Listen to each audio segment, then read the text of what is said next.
Let me ask you something today. Have you ever wanted something so badly and then immediately thought, yeah, but what will people say? Not because you don't know what you want, but because you already hear the voices in your head, your family, your friends, your coworkers, people who aren't living your life but somehow still get a vote in it. If you've ever stopped yourself from choosing a solo life or even considering it because of what other people might think, this video is for you. And I want you to stay with me till the end, because what we're really talking about today is freedom. Your freedom. If we haven't met yet, hi, I'm Leanna. I'm 59, I live solo, and I share my life around intentional living, solo RV life, and what it really looks like to build a peaceful, self-directed life after 50. I talk a lot about slowing down, choosing peace over pressure, and creating a life that actually feels good, not just one that looks good on the outside. And today I want to talk to you honestly about living alone in this season of life, because it's nothing like I expected, and in the best possible way. And this fear of other people's judgment is really common, and that doesn't come from nowhere. Most of us were raised to believe that being liked was a kind of safety, that fitting in meant we were doing life right, and that approval meant protection. So when you start thinking about living alone, really alone on your own terms, your nervous system doesn't register freedom, it registers risk. It starts asking, what if I disappoint someone? What if they judge me? What if they think something is wrong with me? And that fear can stop you before you even begin. Not because you're weak, but because you're human. We need to kind of reframe the whole thing. When people react to your decision to live solo, they are almost never reacting to your life. They are reacting to what your life activates in them. Your independence can make someone question their own compromises. Your contentment challenges their assumptions. And most people don't have the awareness to say that out loud, so it comes out sideways. And, what does judgment actually sound like? It doesn't always sound harsh. It just sometimes sounds like concern. Aren't you lonely? Don't you get scared?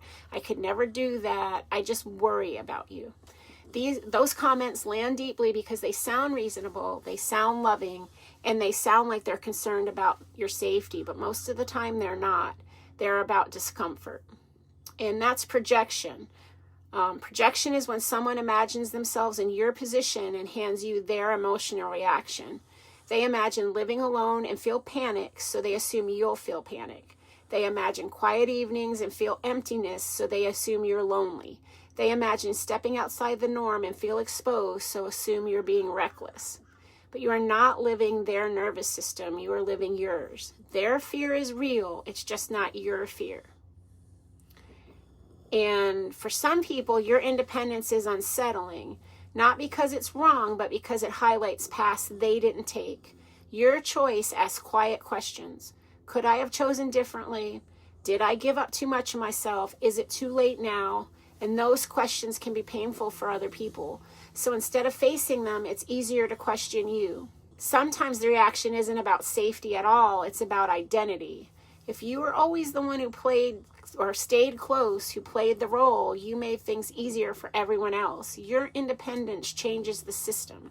You're no longer reinforcing the story they rely on, and that can feel destabilizing for them. So they try to pull you back, not to hurt you, but to stabilize themselves. And I think the real fear isn't judgment. It's the fear of being emotionally alone if you choose yourself. It's the fear of losing connection with these people. But here's the paradox. When you abandon yourself to keep others comfortable, you are already alone.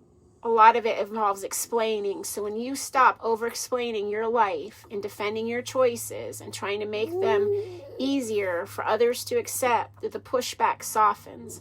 Not because everyone suddenly agrees, but because confidence gives people nothing to push against. Confidence doesn't come from convincing others. It comes from no longer needing to. And you have the whole thing with loneliness and solitude. People love to say, I'd be so lonely. But loneliness and solitude are not the same thing. Loneliness is disconnection from yourself, and solitude is intimacy with yourself.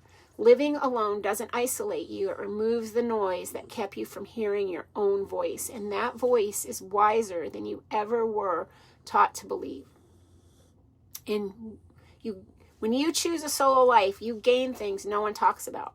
You gain self-trust, you gain emotional steadiness, you gain peace that isn't dependent on someone else's presence, you gain mornings that belong to you, evenings without negotiation, a life sized to your actual needs, not someone else's expectations. And here's something else that kind of sneaks up on you. Most people are far more focused on their own lives than on yours. And what feels like scrutiny is often just a passing thought, and then they go back to their own worries. You don't owe your life to someone else's momentary discomfort. So instead of asking, what will people say? Ask yourself, what will it cost me if I don't do this? Because the cost of not choosing yourself adds up. It becomes resentment, numbness, a quiet grief for the life you never let yourself live.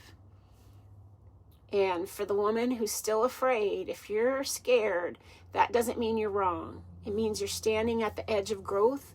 You don't need to eliminate fear. You need to stop letting it decide for you.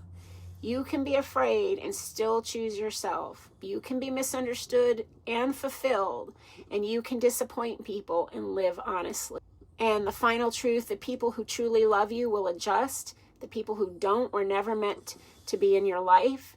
And the version of you who stays because she was afraid of what people would say, she will always wonder. But the woman who chooses herself, sleeps deeply, moves lightly, and lives honestly. And that life is worth far more than approval.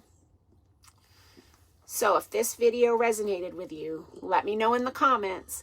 What's the thing you've been holding back because of other people's opinions? I'd love to hear from you.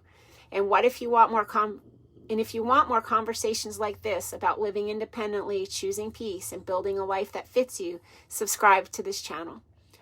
I've linked another video here right up here, and I think you'll want to watch that next. Thank you for being here. I'm really glad you found your way to this space.